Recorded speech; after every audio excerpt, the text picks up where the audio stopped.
Hi everybody, Ian Bremmer here, around your world in 180 seconds. I have your questions, as always, lined up on my phone, and we're ready to go. Number one, Ukraine assassinated a top Russian general on a Moscow sidewalk. Is this a significant or dangerous escalation?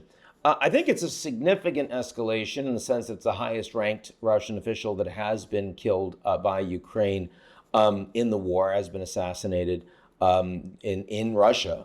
And I mean, it's the kind of thing that, frankly, we've seen from Israel in terms of, top officials, Lebanon and Hezbollah, Hamas in Gaza, in Iran. So, I mean, this kind of asymmetric warfare, in addition to the fighting on the front lines, is something that we're increasingly getting used to everywhere, but of course not so much from the weaker power, in this case Ukraine. And what we're seeing is an escalation on both sides, more Russian missile attacks, larger number, more damaging, more efforts to take territory, more significant than early in the war by the Russians in Ukraine, and more Ukrainian efforts to do damage to Russia before negotiations start to get them both in a better position. Is it more dangerous? A little bit it is, but it also shows that negotiations are coming soon. With the recent collapse of both France and Germany's governments, what kind of turmoil does it create for the EU bloc?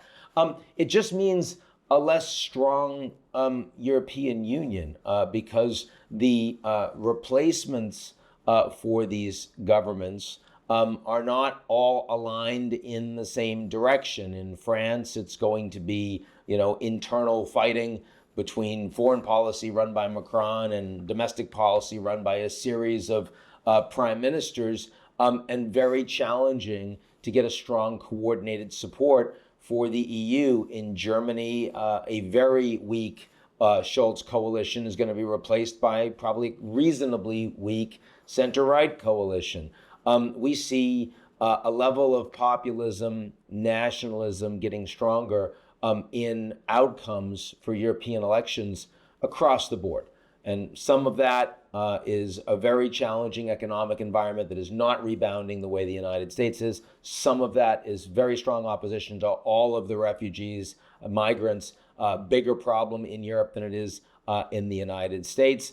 And part of it is upset that they don't have the sovereignty to respond because of the European Union. And that's an easy thing to make into a bogeyman. So for all of those reasons, I think the EU is going to get a little weaker while it's been getting stronger over the last 10 years. And then finally, why does Trump say Turkey holds the key to Syria's future? Well, one, because the Americans under Trump are likely to remove the small number of troops that the United States has had operating in the north.